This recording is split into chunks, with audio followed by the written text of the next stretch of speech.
اکبر کے سینے تے ذرا ہاتھ اٹھا جا، جارا کا جایا اللہ کا وسائے، اکبر کے سینے تے ذرا ہاتھ اٹھا جا، تبدیلی مشکل ہے تو کیسے لائے گا، تبدیلی آئے گی جب میری آئے گا، دہشتی اولاد ہو خوشیوں کی بیان ہو، آئے میرا بانواں غازی مولا ساتھ ہو، قائم تھا انصاف ہو، قائم تھی تلوار ہو، اور بی بی کے سامنے دشمن وار ہو۔ بسملے بیٹے بسملے، اللہ آپ کو لمبی زندگی دے۔ شہزادہ قاسم کے صدقے میں اللہ تعالیٰ میری ماں بہنوں کی جھولیوں کو آباد رکھے، اور اس بچے کو جس محبت سے جیسے بھی اس کی زبان تھی، جیسا یہ ہماری تو زبان اور یہ بچے کی قبولیت زیادہ ہے، لہٰذا دعا گو ہوں اپنی ماں بہنوں کے لیے جن کی گودیاں ہری ہیں۔ میں دعا کرتا ہوں کہ شہزادہ قاسم کے صدقے میں اللہ ہر میری بہن کی، ہر میری ماں کی گودی کو سرسبز و شاداب رکھے، اللہ اس بچے کو لمبی زندگی دے۔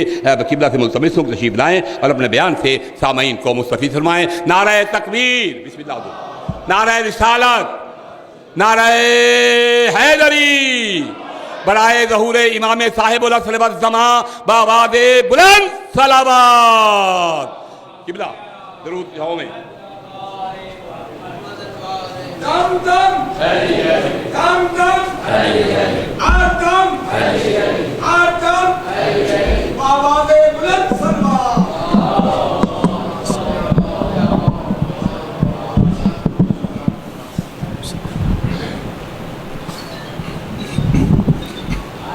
تکبیر، نعرہ رسالت، یا رسول اللہ، نعرہ حیدری، نعرہ مجنودیے خاتون جنت مادر حسنین بلند صلوات۔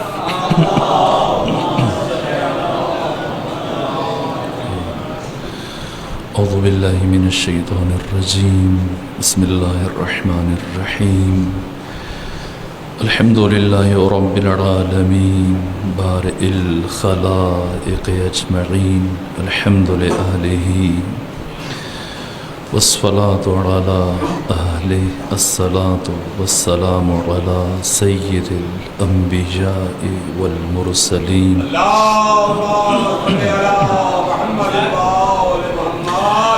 وأهل بيته الأطيبين الأطهرين الأنجبين المعصومين المظلومين، ورحمة الله على أحبابهم وأصحابهم وشيعتهم ومحبيهم ومواليهم أجمعين، ولعنة الله على أعدائهم ومنكري فضائلهم وغاصبي حقوقهم من يوم عداوتهم إلى الآن، ومن الآن إلى قيام يوم الدين وبعد يوم الدين، أما بعد فقد قال حق سبحانه في القرآن، بسم الله الرحمن الرحيم، انما وليكم الله ورسوله والذين آمنوا الذين يقيمون الصلاة ويؤتون الزكاة وهم راكعون۔ صلوات بجی خاندان فاطمہ پر۔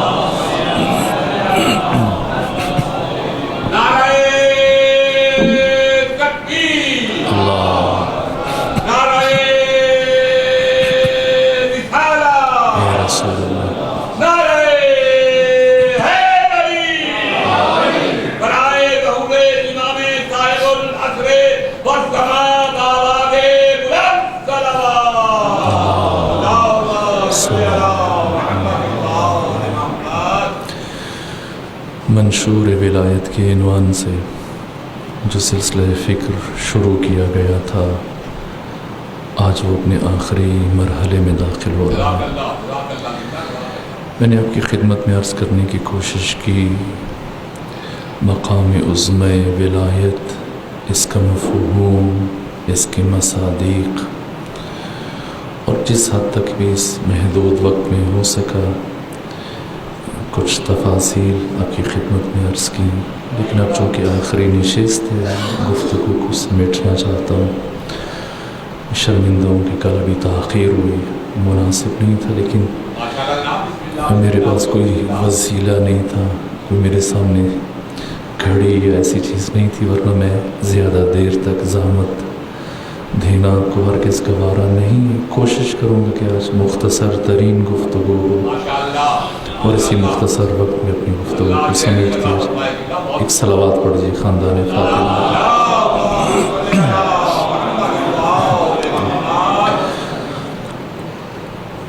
اس آیہ مجیدہ میں اور قرآن مجید کی دیگر آیات میں پروردگار نے 86 مقامات پر ولایت سے متعلق گفتگو کی۔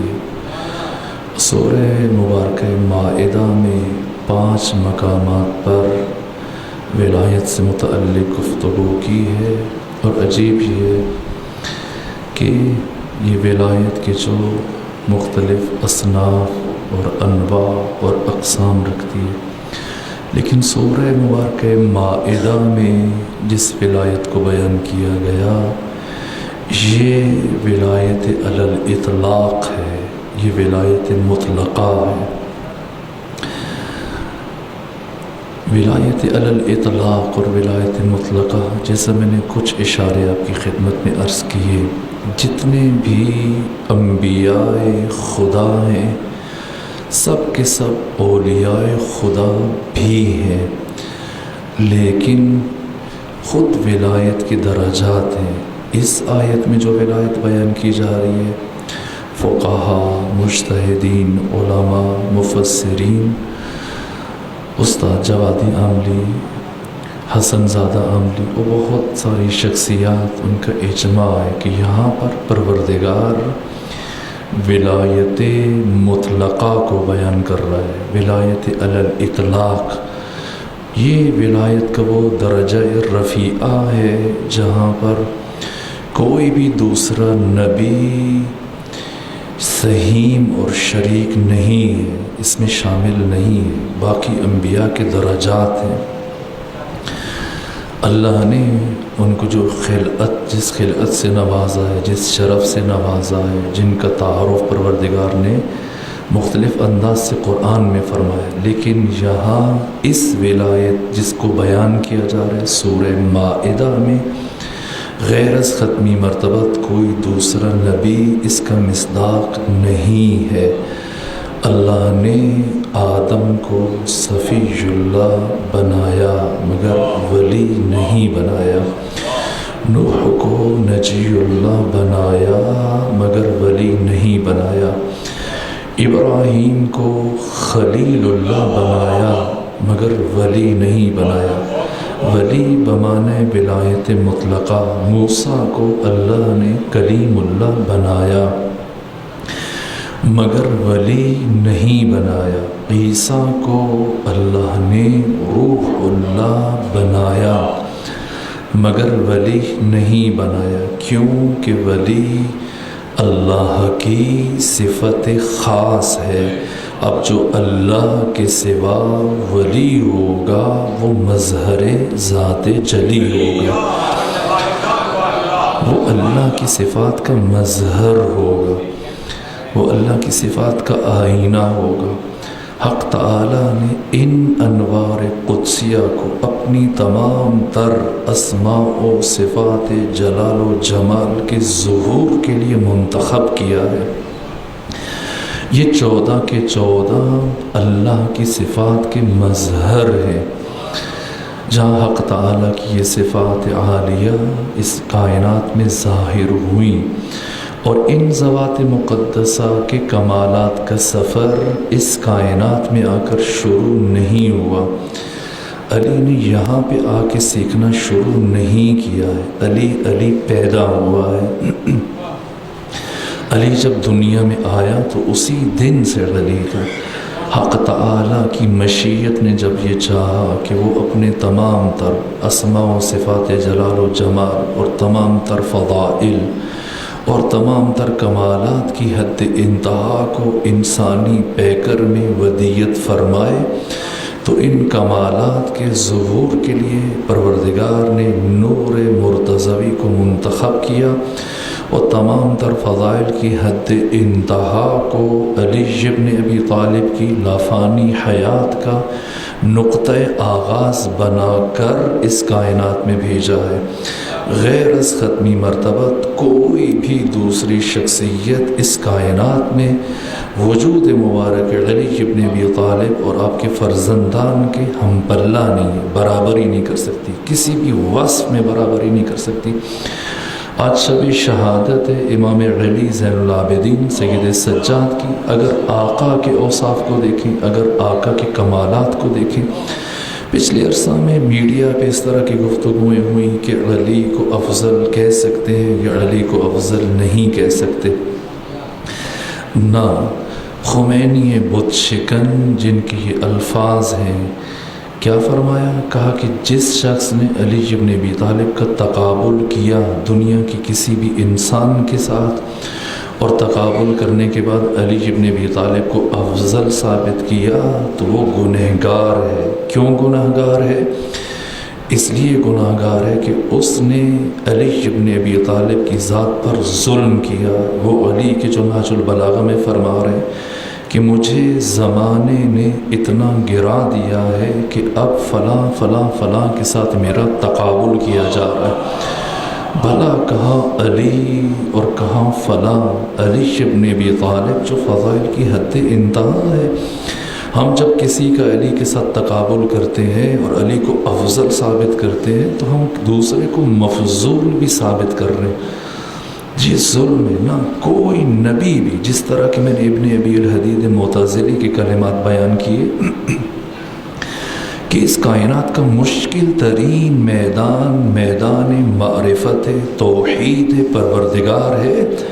وہ 56 علماء جنہوں نے نہج البلاغہ کی شروحات لکھی، جن میں سے 11 علماء اہل تسنن ہیں، جن میں سے ایک ابن ابی الحدید معتزلی جو بہت بڑے عالم ہیں، نہج البلاغہ کی بہترین شرح لکھی، کہا کہ اس میدان میں یعنی میدان معرفت توحید پروردگار میں کوئی نبی بھی علی ابن ابی طالب علیہ آلاف و تحیت و ثنا کی برابری نہیں کر سکتا۔ چہ برسد کہ دنیا کے کسی اور انسان کے ساتھ تقابل کیا جائے، اور آج علی ابن ابی طالب کا پوتا کہ جس کا نام بھی علی ہے، وہ بھی فضائل اور کمالات کی اسی درجہ رفیع پر فائز ہیں۔ جہاں پہلا علی ہے وہیں پر دوسرا علی ہے، جو معرفت پہلے علی کی ہے وہی معرفت دوسرے علی کی ہے۔ جس درجے پہ پہلا علی فائز ہے، مقام توحید میں اسی درجے پہ دوسرا علی فائز ہے۔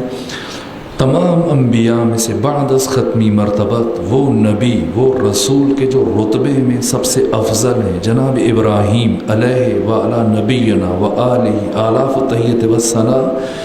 یہ ابراہیم جو شیخ الانبیاء ہے،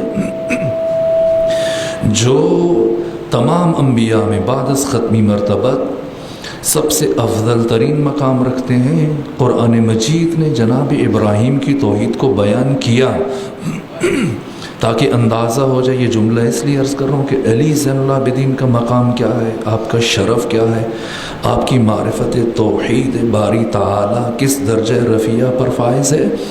پہلے مرحلے میں خود جناب ابراہیم جو باقی سب نبیوں سے غیر از ختمی مرتبت مقام میں بلندتر ہے، جیسی مرحلہ توحید آیا، یہ اتنی پرخار وادی ہے، اتنی مشکل وادی ہے کہ جناب ابراہیم نے اپنے رب کی بارگاہ میں یہ درخواست کی کہ پروردگار ارنی کیف تحیی الموت، پروردگار مجھے دکھا کہ تو کس طرح سے مردوں کو زندہ کرے گا۔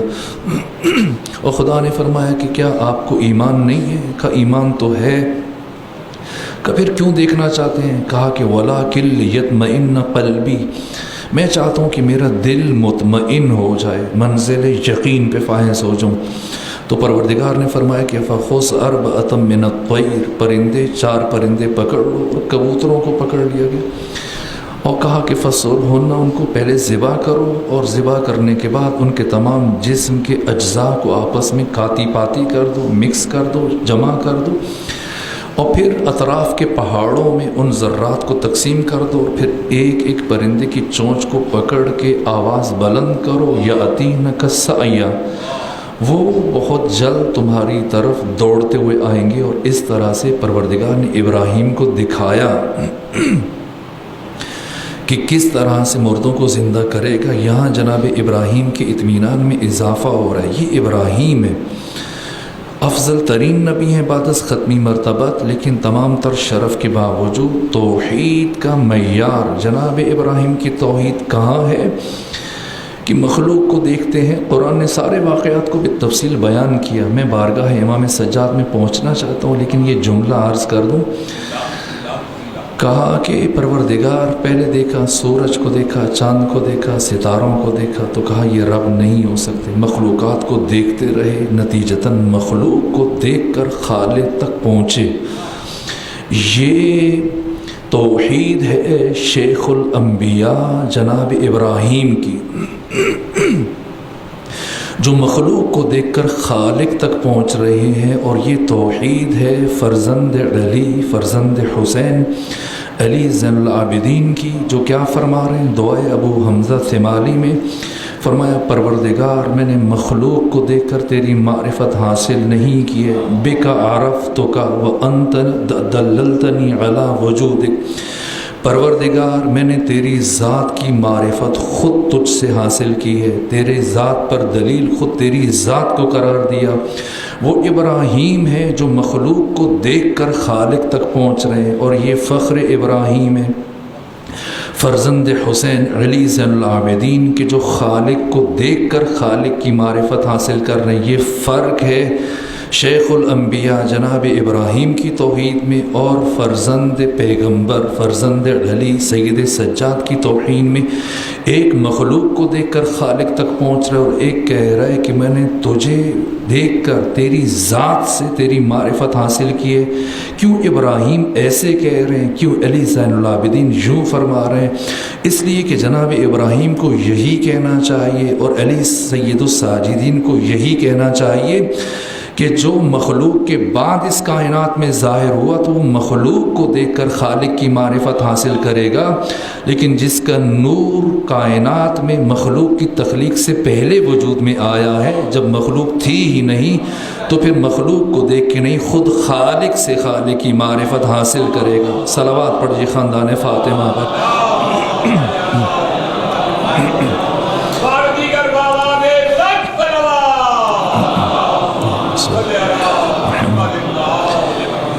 یہ امام کا عرفان ہے، یہ امام کی معرفت ہے۔ علی زین العابدین امام العارفین ہے، کیونکہ امام العارفین ہے اس لیے امام العابدین ہے، کیونکہ امام العابدین ہے اس لیے امام الساجدین ہے، کیونکہ امام الساجدین ہے اس لیے امام الشاکرین ہے۔ ایک گہرا ربط منطقی ہے، کون پہنچ سکتا ہے اس درجہ رفیع پر جہاں سید سجاد ہے؟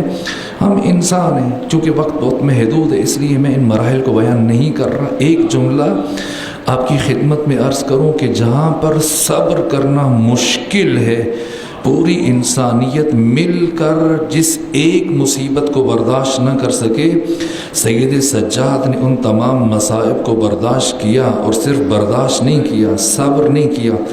جہاں پر پوری انسانیت کا صبر کرنا مشکل ہے وہاں شکر کر کے جا رہے ہیں۔ چھوٹی سی تکلیف پہنچ جاتی ہے تو ہم شکوہ کرنا شروع کر دیتے ہیں، شکایت کرنا شروع کر دیتے ہیں۔ کاش کے وقت ہوتا اور میں کچھ وضاحت کرتا، لیکن یہ علی زین العابدین ہے۔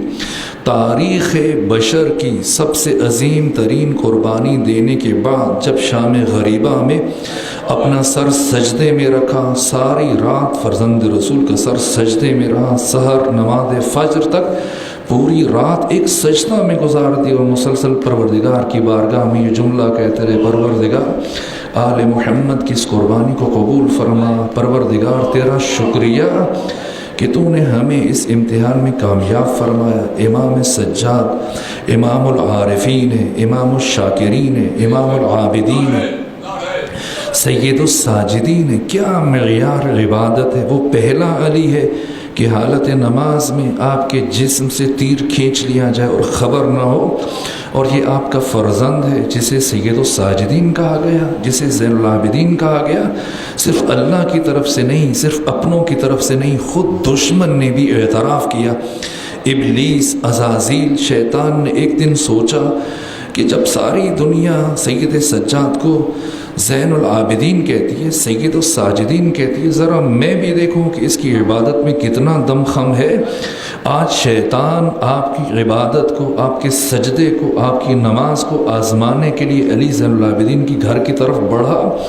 ادھر فرزند رسول جائے نماز پر تشریف لائے، نماز شروع کی، اور جیسی امام نے نماز شروع کی، اب ابلیس نے کیا شرارت کی کہ ایک مرتبہ امام کے گھر کو آگ لگا دی، اندر سے گھر جلنے لگا، آپ کے بچے کو اٹھا کے کنویں میں پھینک دیا، اور اب اس نے اژدہا کا روپ دھارا اور آ کر فرزند رسول کے انگوٹھے کو کاٹنا شروع کیا۔ لیکن عجیب معیار عبادت ہے، ذرہ برابر کہیں پر خلل نہیں ہو رہا۔ جو معیار قیام پہلے تھا وہی معیار قیام آج بھی ہے، جیسے پہلے رکوع ہوتا تھا آج بھی ویسے رکوع ہے، جیسے پہلے سجدہ فرمایا کرتے تھے آج ویسے سجدہ ہے، وہی انداز عبادت، وہی معیار عبادت۔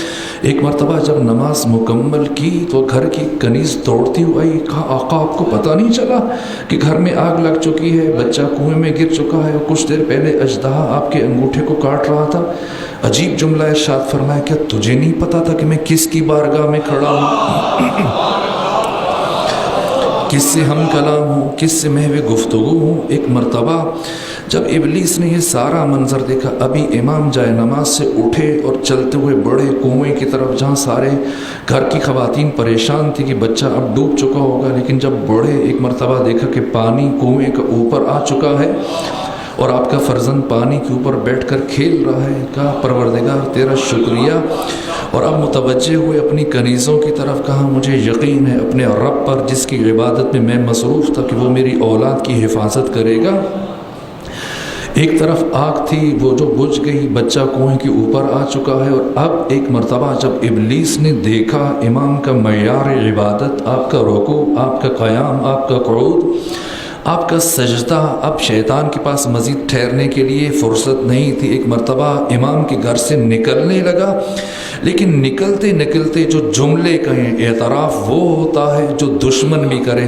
آج ابلیس جو امام کو آزمانے کے لیے آیا تھا، امام کی عبادت کی آزمائش کے لیے آیا تھا، جیسی امام کی عبادت کا یہ معیار بلند دیکھا، اب امام کے گھر سے نکلنے لگا، لیکن نکلتے نکلتے جو جملہ کہا، اعتراف وہ ہوتا ہے جو دشمن بھی کرے۔ ایک مرتبہ کہا کہ اے سید الساجدین، آج ابلیس بھی، شیطان بھی مان گیا کہ اس کائنات میں اگر کوئی سید الساجدین ہے تو وہ بھی تیری ذات ہے، اگر کوئی امام العابدین ہے وہ بھی تیری ذات ہے، اگر کوئی سجدہ کرنے والوں کا سردار ہے، اگر کوئی عبادت کرنے والوں کی زینت ہے تو روئے زمین پر تیرے علاوہ اور کوئی نہیں ہے۔ یہ امام سجاد ہے، یہ آپ کا معیار عبادت ہے۔ آپ کی زندگی کے پہلو، جن مشکل ترین حالات میں امام نے اپنی امامت کا آغاز کیا، امام کی کل عمر 57 برس ہے، 2 سال اپنے جد بزرگوار مولا متقیان کے ساتھ رہے۔ جب آپ کی ولادت ہوئی تو سید الشہداء نے آپ کو ایک سفید پارچے میں لپیٹ کر گھر کے اس گوشے میں رکھا جو عبادت کے لیے وقف تھا، اور کہا کہ میں اس بچے کو اللہ کے راستے میں نذر کرتا ہوں۔ مولا متقیان علی ابن ابی طالب آگے بڑھے، کہا اس بچے کو میں اپنی تحویل میں لیتا ہوں۔ 2 سال جب تک مولا متقیان 2 سال اور کچھ مہینے زندہ رہے، سید ساجدین کی خود پرورش کی ہے، خود اپنے ساتھ رکھتے تھے، خود کھانا کھلاتے تھے، ساتھ سلاتے تھے۔ ایک طرف پہلا علی کھڑے ہو کے نماز پڑھتا تھا، ساتھ میں دوسرا علی کھڑے ہو کے نماز پڑھتا تھا۔ وہی دعا کا انداز، وہی عبادت کا انداز، وہی اخلاق، وہی روش۔ پھر 10 سال اپنے تایا حسن مجتبیٰ کی امامت میں گزارے، پھر 10 سال اپنے بابا حسین ابن علی، خود 22 سال کی عمر سے امام سجاد کی امامت کا آغاز ہوا، جو محیط ہے تقریباً 34 سالوں تک۔ تقریباً کل ملا کر امام کی حیات طیبہ 57 برس بنتی ہے، احاطہ نہیں کیا جا سکتا اس محدود وقت میں۔ لیکن آج میں عرض کروں امام کا مقام جوانوں کے لیے صرف ایک بات، وہ جو موضوع میں نے شروع کیا تھا امام جو گفتگو شروع کی تھی امام زمانہ کی غیبت سے متعلق اور اس عصر میں ہماری ذمہ داری اور امت سازی کا منشور جو ثانی زہرا نے بیان کیا، میں نے اس کو وہیں پر چھوڑ دیا۔ ظاہر ہے کہ اب وقت نہیں ہے، اگر کبھی پروردگار نے توفیق دی اور آپ صاحبان بصیرت و معرفت کی خدمت میں حاضر ہونے کا شرف حاصل ہوا، تو جہاں میں نے گفتگو چھوڑی تھی وہ تو صرف ایک تعارف تھا، سیدہ کے جملے کا بیان تھا، اس کو جو کھولنا وہ تفسیر بیان کرنی ہے۔ اگر کبھی موقع ملا تو عرض کروں گا۔ آج بس میں سید سجاد کی سیرت کا ایک آخری پہلو عرض کر کے آپ کی زحمت کو تمام کرنے لگا ہوں۔ ایک صلوات پڑھیے خاندان فاطمہ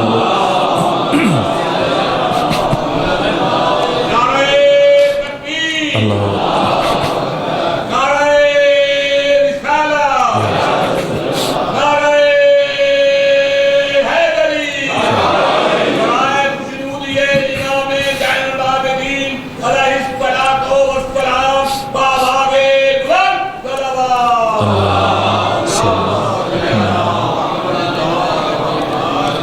امام کا اخلاق، امام کی بلند ترین سیرت، دشمنوں کے ساتھ آپ کا رویہ سرے سے قابل بیان نہیں ہے، اس لیے میں شروع نہیں کر رہا، صرف ایک جملہ تاکہ جوانوں کو اس امام کی عظمت کا اندازہ ہو جائے۔ وہ شخصیت کہ جس نے کربلا کو ہم تک پہنچایا ہے، ورنہ کربلا ہی میں رہ جاتی۔ دو شخصیتوں نے ہم تک پہنچایا، ایک علی زین العابدین نے، ایک زینب بنت علی نے۔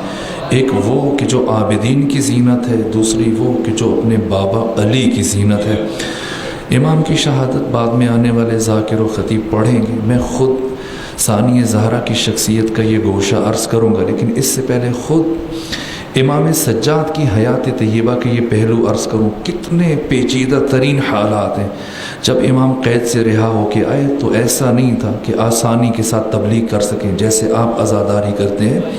ان 34 34.5 سالوں میں مشکل ترین لمحات ہیں۔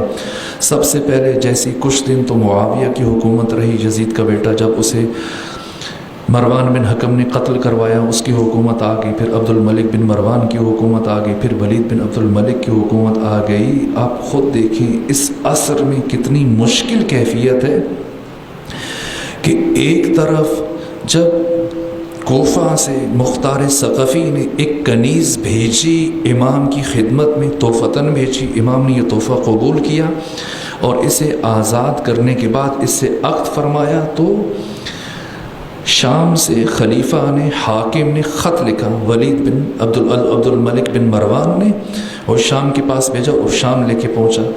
کہا کہ علی زین العابدین آپ نجیب الطرفین ہیں، آپ کی ماں بھی شہزادی ہے، آپ کا بابا حسین اتنی بڑی شخصیت، اور آپ کنیزوں کو آزاد کر سے ان سے عقد کریں گے، یہ کیا کام کیا؟ یہ در حقیقت اس عمل پہ اعتراض نہیں تھا، حاکم وقت یہ سمجھانا چاہ رہا تھا کہ دیکھ لیجیے آپ کے ایک ایک حرکت و سکون پر ہماری نظر ہے، پابندی ہے، عزاداری کے لیے اجازت نہیں ہے۔ جس طرح سے آج آپ بیٹھے ہیں، مجلسیں سنتے ہیں، عزاداری کرتے ہیں، سید سجاد کے لیے ایسا نہیں تھا۔ اتنی عجیب صورتحال تھی مدینے کے اندر کہ اگر ایک فرد کچھ لمحوں کے لیے سید سجاد کے پاس کھڑا ہو جاتا تو کچھ ہی دیر کے بعد مدینے کا گورنر حشام اسے بلا کر اس سے باز پرس کرتا کہ علی زین العابدین تم سے کیا کہہ رہے تھے۔ یہ حالات ہیں، اب سمجھیں سید سجاد نے کیا کارنامہ انجام دیا ہے، کس طرح سے کربلا کو ہم تک پہنچایا ہے۔ کربلا جتنا بڑا پیغام ہے، اس اتنے بڑے پیغام کے لیے اتنا بڑا پیغام بر چاہیے تھا۔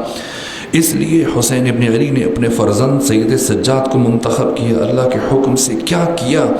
اس فضا میں جہاں پر ایک فرد بھی امام کے قریب کھڑے نہیں ہو سکتا ہے، جہاں اتنی گہری نظر ہے حاکموں کی، امام نے ایک طرف تو لوگوں کے احساسات کو ابھارا، وہ چیز جس کی طرف دشمن متوجہ نہیں تھا۔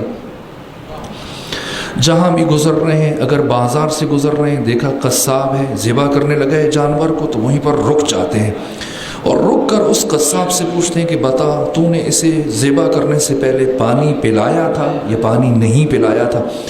کہ بھلا کیسے ممکن ہے کہ ہم جانور کو پیاسا ذبح کر دیں؟ ہم آپ کے نانا کے امتی ہیں، ان کا حکم ہے، ہم نے پانی پلا کے ذبح کیا۔ جیسے یہ سنتے اب رخ کرتے کربلا کی طرف، کہا بابا کیا قسمت ہے آپ کی کہ یہاں پر جانوروں کو ذبح کرنے سے پہلے پانی پلایا جاتا ہے، یہ کیا کیا ہے؟ یہ پیغام کربلا کس کس طرح سے پہنچا رہے ہیں؟ کس کس طرح سے پہنچا رہے ہیں۔ دوسری طرف اگر کبھی موقع ملا، جناب منہال نے ایک مرتبہ خواہش کی کہ فرزند رسول میری خواہش ہے کہ آپ میرے بیٹے کی شادی میں، فرمایا ہم نے خوشیوں میں جانا چھوڑ دیا ہے۔ اور جب منہال نے کہا کہ میرے بیٹے کا اصرار ہے اور وہ ضد کر رہا ہے کہ اگر آپ تشریف نہ لائے تو میں سرے سے شادی ہی نہیں کروں گا، امام نے کہا اگر اس کی یہ خواہش ہے تو پھر میری ایک شرط ہے، تم اگر چاہتے ہو کہ میں اس مجلس میں شرکت کروں تو پھر تم اس مجلس میں اپنی شادی کی محفل میں کچھ دیر کے لیے ایک ذاکر کو بلانا یا کوئی اٹھ کر میرے بھائی علی اکبر کی شہادت کو بیان کرے۔ یہ کس کس طرح سے کربلا کو منتقل کر رہے ہیں۔ اور پھر وہی ہوا، واقعات کو تفصیل سے بیان نہیں کر رہا کہ پھر منزل مصائب شروع ہو جاتی۔ یوں اس طرح سے امام نے ابھارا ہے، اس طرح سے احساسات کو ابھارا ہے، پیغام کربلا کا منتقل کیا۔ ایک طرف امام کو کسی سے گفتگو کرنے کی اجازت نہیں ہے، لیکن اللہ رے بصیرت سید سجاد کربلا کو قیامت تک آنے والی نسلوں تک منتقل کرنے کے لیے کیا عجیب انداز اختیار کیا کہ آج غیر مسلم بھی اس سے متاثر ہوئے بغیر نہ رہ سکے۔ اب دیکھیے خود ایڈوارڈو جو جرمنی کا، اٹلی کا متمول ترین، دنیا کے امیر ترین افراد میں سے ایک تاجر تھا، اکلوتا بیٹا اپنے باپ کا، فیٹ کمپنی اور بہت ساری کمپنیوں کا مالک، جس نے بعد میں مذہب اہل بیت قبول کیا اور اسی وجہ سے شہید کیا گیا کہ اتنی بڑی دولت کہیں تشیعوں کے پاس نہ چلی جائے، سو ہٹا دیا گیا۔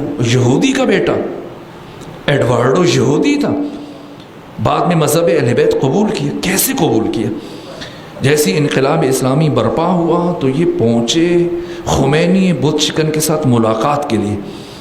جب ملاقات کے لیے گئے تو آدھے گھنٹے کی ملاقات ہے جو آن دی ریکارڈ ہے، آپ دیکھ سکتے ہیں کہ کیا گفتگو ہوئی۔ اور جب یہ اٹھے اس کے بعد دوبارہ آئے، لیکن جب دوبارہ آئے تو خمینی بت شکن کی وفات ہو چکی تھی۔ تو یہاں آئے جب دوبارہ، ان کی ویڈیو بھی موجود ہے، انہوں نے رہبر عظیم الشان سید علی خامنہئی کے پیچھے نماز جمعہ بھی پڑھی۔ ان سے بعد میں سوال کیا گیا کہ یہودی تو بہت متعصب ہوتے ہیں اور آپ عام یہودی نہیں ہیں، آپ تو اتنے بڑے دانشور ہیں، اسلام کے اوپر پی ایچ ڈی کر رہے تھے، اسی پی ایچ ڈی کے دوران تشیع پر تحقیق کے لیے یہ ایران گئے تھے، وہاں پر ان کی خمینی بت شکن سے ملاقات ہوئی تھی۔ تو علی اکبر ولایتی نے ان سے پوچھا کہ یہودی تو بہت سخت ہوتے ہیں، اپنے عقیدے میں مذہب نہیں چھوڑتے، عقیدہ نہیں چھوڑتے، اور آپ نے یہودیت کو چھوڑا اور تشیع کو قبول کیا، آخر راز کیا ہے؟ کیسے آپ نے اپنے آبائی عقائد کو چھوڑ دیا؟ کہا کہ پہلی ملاقات کے آخر میں خمینی بت شکن نے میرے گرد ایک ایسی ٹرائنگل کھینچی تھی، ایسی مثلث کھینچی تھی کہ میں کوشش کے باوجود بھی اس سے باہر نہ نکل سکا۔ کہا کیسی ٹرائنگل؟ کہا کہ جب میں رخصت ہونے لگا تو مجھ سے کہا ایڈوارڈو اگر تم واقعاً مخلص ہو، اسلام کو سمجھنا چاہتے ہو، تشیع کو سمجھنا چاہتے ہو تو یہ 3 کتابیں لے جاؤ، ان کا مطالعہ کرو، یہ اسلام کا نصاب ہے، تمہیں اسلام سمجھ میں آ جائے گا۔ کون سی 3 کتابیں دی خمینی بت شکن نے ایڈوارڈو کو؟ پہلی کتاب قرآن مجید، دوسری کتاب نہج البلاغہ، اور جو تیسری کتاب دی ہے وہ صحیفہ سجادیہ ہے، صحیفہ کاملہ۔ پہلی 2 کتابوں سے متعلق جو ایڈوارڈو نے کہا میں کبھی کسی اور محفل میں عرض کروں گا، لیکن صحیفہ سجادیہ سے متعلق جب علی اکبر ولایتی نے پوچھا کہ آپ نے اس کتاب کو پڑھنے کے بعد کیا سمجھا، تو کہا کہ اس کتاب کو پڑھنے کے بعد مجھے یوں لگا کہ یہ انسان جس کا نام علی زین العابدین ہے، سید سجاد ہے، یہ انسان اس کائنات کا سب سے بڑا ماہر نفسیات ہے۔ کا کیا مطلب ماہر نفسیات ہے؟ کہا اس انسان کو مانگنے کا اتنا سلیقہ ہے، جب یہ اپنی دعاؤں میں اپنے رب سے ہم کلام ہوتا ہے تو یوں مانگتا ہے اپنے رب سے کہ علی زین العابدین اپنے رب کے پاس بھی انکار کا راستہ نہیں چھوڑتا۔ کیا انداز ہے، کیا انداز ہے۔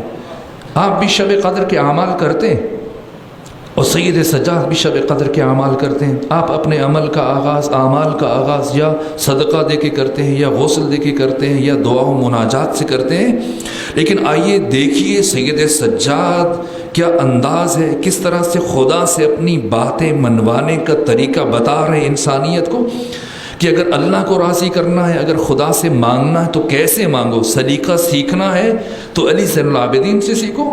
آپ جانتے ہیں کہ تمام ائمہ میں سے سب سے زیادہ غلام امام علی زین العابدین نے خریدے، رسول اللہ اور باقی ائمہ نے مل کر اتنے غلام نہیں خریدے جتنے غلام صرف سید سجاد نے خریدے۔ کیوں؟ اس لیے کہ ایک طرف جب تبلیغ پر پابندی تھی، گفتگو پر پابندی تھی، تو امام نے وہ روش اختیار کی جس کی طرف دشمن اپنی تمام تر زیرکی اور چالاکی کے باوجود متوجہ نہیں تھا۔ امام بکثرت غلام خریدتے تھے، لیکن عجیب یہ تھا کہ امام کسی غلام کو 1 سال سے زیادہ اپنے پاس نہیں رہنے دیتے تھے۔ بظاہر دشمن یہ سمجھ رہا تھا کہ امام غلام خرید رہے ہیں، لیکن فرزند رسول کیا کر رہے ہیں؟ شاگردوں کی تربیت کر رہے ہیں۔ وہ غلام جس سے خریدا تھا اب قریب سے امام کی سیرت دیکھ رہا ہے، امام کا کردار دیکھ رہا ہے، امام کی عبادت دیکھ رہا ہے، امام کا اخلاق دیکھ رہا ہے، امام کی گفتگو دیکھ رہا ہے، امام کی دعا و مناجات دیکھ رہا ہے۔ بظاہر غلام ہے لیکن بباطن شاگرد بن چکا ہے سید سجاد کا۔ اور سال گزرنے کے بعد جب امام کہتے ہیں کہ اب چلے جاؤ، اور وہ کہتے ہیں کہ نہیں جانا، فرمایا نہ، لازم ہے کہ تم جاؤ تاکہ نئے غلام آئے۔ در حقیقت نئے شاگرد بھرتی کرتے تھے اور پچھلے غلاموں کی تربیت کر کے پھر پوری دنیا میں پھیلاتے تھے تاکہ جا کر حسینیت کو پہنچائیں، پیغام کربلا کو منتقل کریں۔ ایک صلوات بھیجیے خاندان فاطمہ پر، صلوات ایسے بھیجیے خاندان فاطمہ پر جیسے صلوات بھیجنے کا حق ہے۔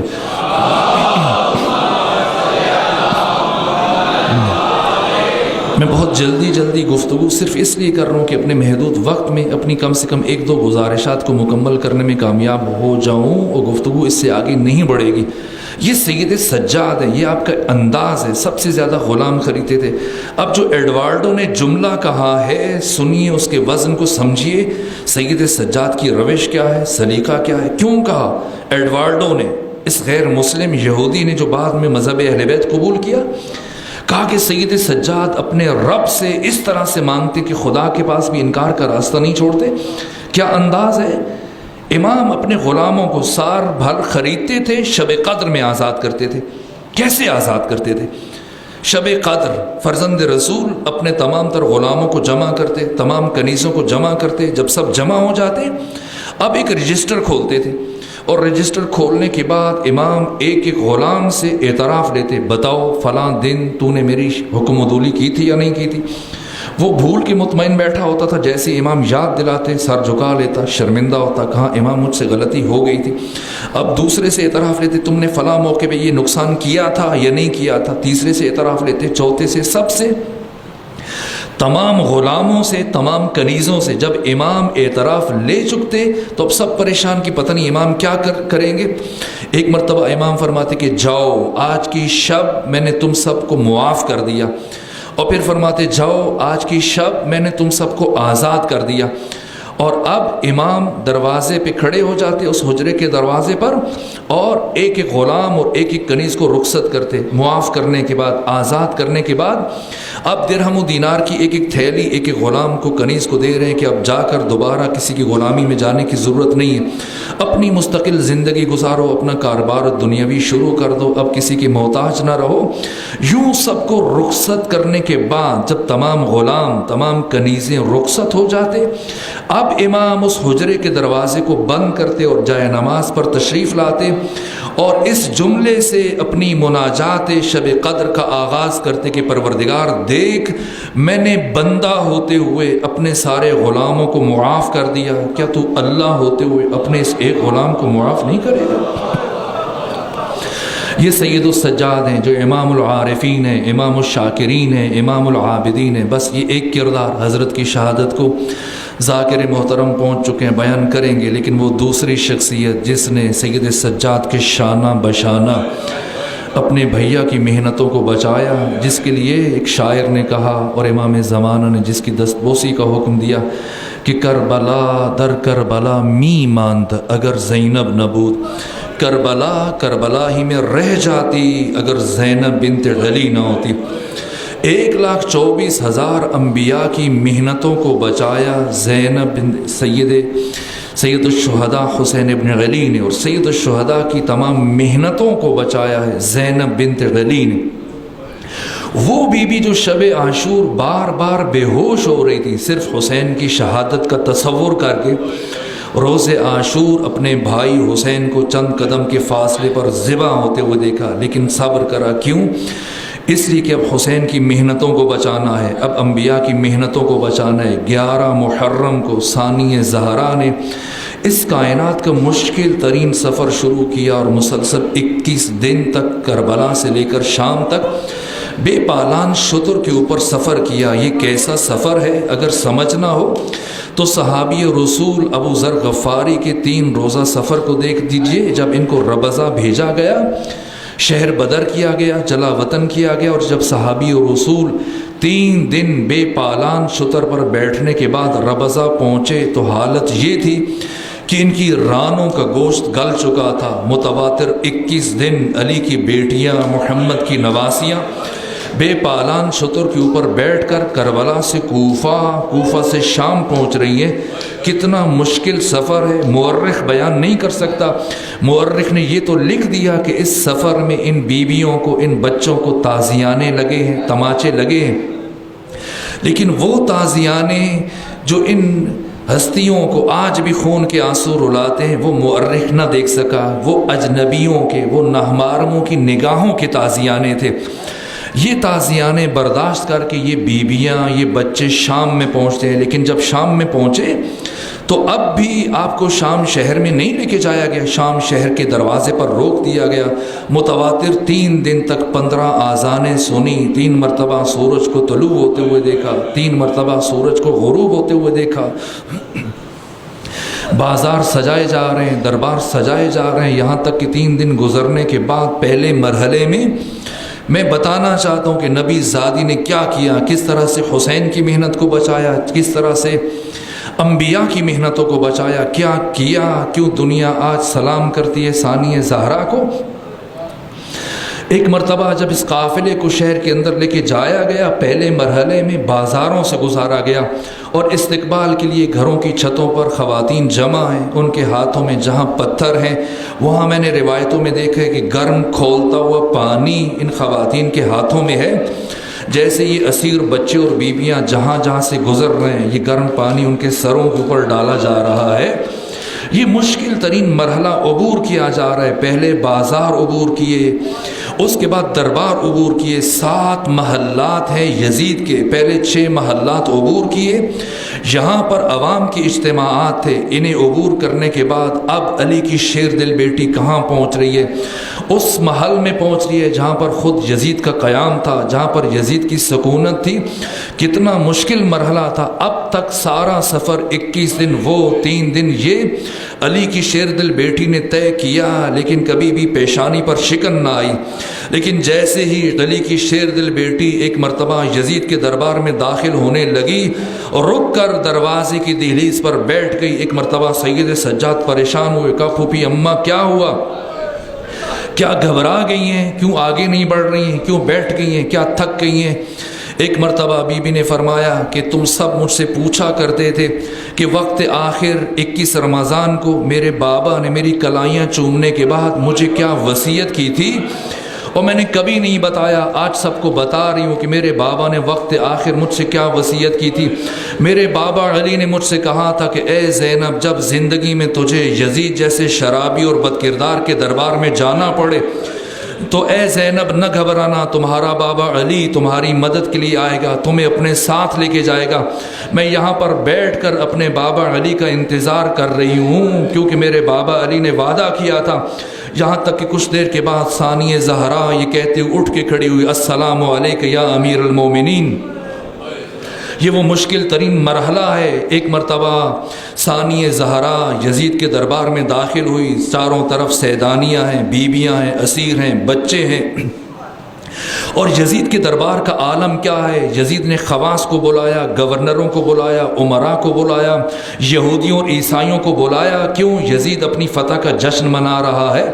شراب کے جام پیش کیے جا رہے ہیں، چاروں طرف سارے سر یزید کے سامنے جھکے ہوئے ہیں، ہر زبان یا خلیفۃ المسلمین یا امیر المومنین کی آوازیں بلند کر رہی ہے، سب سر یزید کے سامنے جھکے ہوئے ہیں، اور یزید اس طرح سے فاتحانہ انداز میں تخت کے اوپر بیٹھا ہوا ہے، اور یزید یہ سوچ رہا تھا کہ یہ مسلسل اتنے دنوں کی تھکی ہاری بیبیاں، بھوکی اور پیاسی بیبیاں اور یہ بچے جیسے ہی شام میں آئیں گے، میرا کر و فر، میری شان و شوکت دیکھیں گے، سارے کے سارے میرے سامنے سر جھکا دیں گے، ہاتھ جوڑ کر مجھ سے رحم کی اپیل کریں گے، مجھ سے معافیاں مانگیں گے، لیکن اللہ رے جلال زینب بنت علی، اس شان سے علی ابن ابی طالب کی شیر دل بیٹی یزید کے دربار میں داخل ہوئیں اور آگے بڑھتے ہوئے یزید کی تخت کے قریب کھڑی ہو گئیں۔